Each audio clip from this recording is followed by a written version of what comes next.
হ্যাঁ, তো যেটা বলছিলাম, যে ভৌত রাশির কেবলমাত্র মান আছে কিন্তু কোনো দিক নেই বা অভিমুখ নেই, দিক বা অভিমুখ একই কথা, তাদের বলা হয় স্কেলার রাশি বা অদিশ রাশি।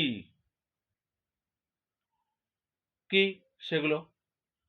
দৈর্ঘ্য, ভর, সময় ইত্যাদি।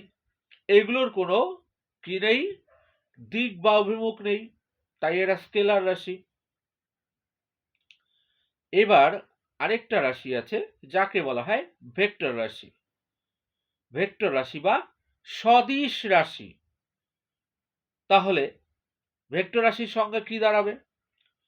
যে সমস্ত ভৌত রাশির মান ও অভিমুখ দুটোই আছে বা দুইই আছে, মান ও অভিমুখ, অভিমুখ বা দিক দুই আছে, তাদের ভেক্টর রাশি বলা হয়। ভেক্টর রাশি বা সদিশ রাশি বলা হয়। যে সমস্ত ভৌত রাশির মান এবং অভিমুখ দুটোই আছে বা দুই আছে, তাদের ভেক্টর রাশি বা সদিশ রাশি বলা হয়। যেমন বেগ, বেগ একটি ভেক্টর রাশি। কেমন করে? বেগ মানে হচ্ছে, আমরা যদি কোনো নির্দিষ্ট দূরত্ব, যাকে আমরা ভৌতবিজ্ঞানের ভাষায় বলা হয়, যাকে সরণ বলা হয়, সরণকে যদি আমরা সময় দিয়ে ভাগ করি, তাহলে যেটা পাওয়া যায় সেটা হচ্ছে বেগ।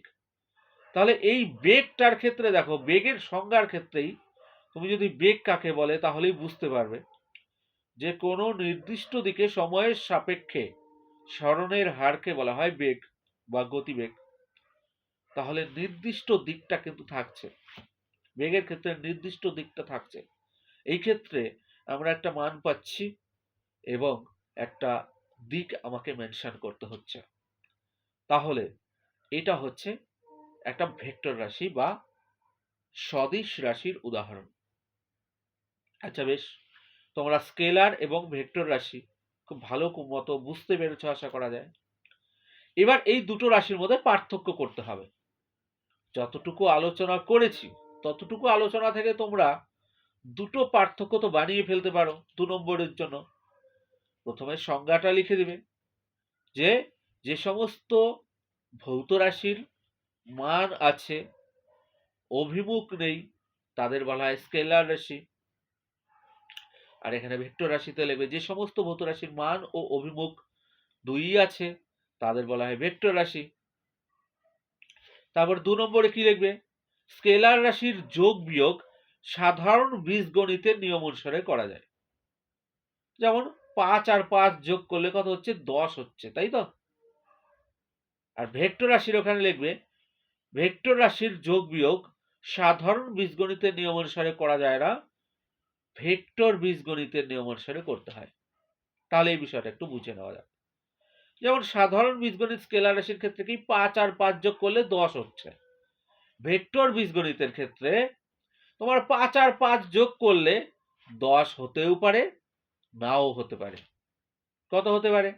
সেটা 10ও হতে পারে, 12ও হতে পারে বা 5ও হতে পারে। ঠিক আছে?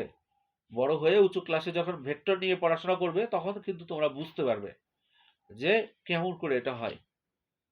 তাহলে ভেক্টর রাশির যোগ বিয়োগ ভেক্টর বীজগণিতের নিয়ম অনুসারে হয়। এছাড়া কি? এছাড়া হচ্ছে ভেক্টর রাশির স্কেলার রাশির দুটো উদাহরণ দিয়ে দাও। দৈর্ঘ্য, ভর। আর ভেক্টর রাশির দুটো উদাহরণ হচ্ছে বেগ, তারপরে কি